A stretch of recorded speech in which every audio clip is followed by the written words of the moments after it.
Suspect sa pagpang-hold up sa usa ka pampasaherong jeep sa Cagayan de Oro City nadakpan sa kapulisan atol sa drug bypass operation.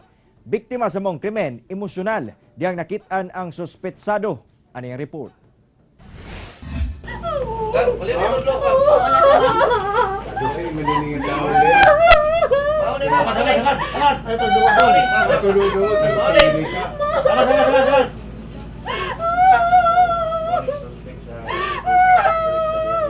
Dili mapugnan sa biktimang si Jenny Pacaldo ang paghilak tungod sa kahadlok.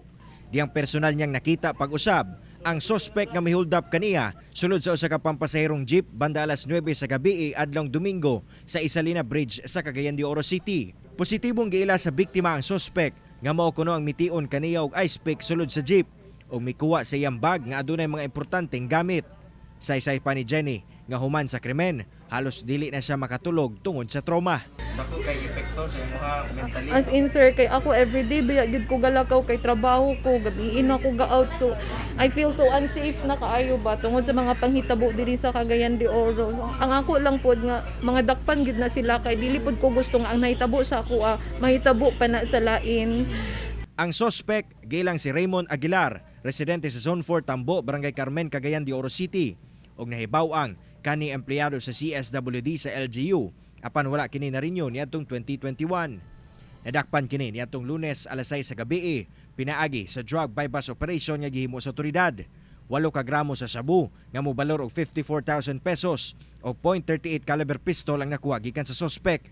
Nakuha sab kaniya ang bag sa biktima, cellphone ug vaccine card niini. Hinungdan nga nasubay sa kapulisan nga ang ilang nadakpan mausab ang suspect sa pagpang-hold up. Apan na konsimit na itong operasyon niini, nakabantay kini ng subitsado.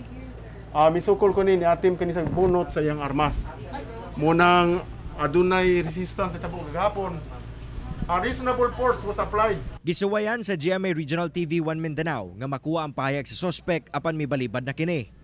Patong-patong nga kasong pagpanulis, illegal possession of firearms and ammunition og RA 9165 o Dangerous Drugs Act of 2002 ang ipasaka sa suspect. Aduna kita na-receive mga information niini atong last week base po sa revelation sa itong dinakpan karon nga aduna sila natulis usab diya sa may Makanhan area.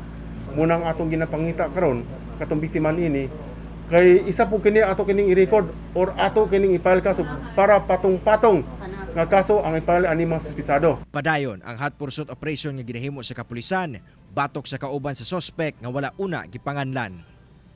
Kauban si Makoy Sempron sa kamera. Ako si Cyril Chavez para sa One Mindanao.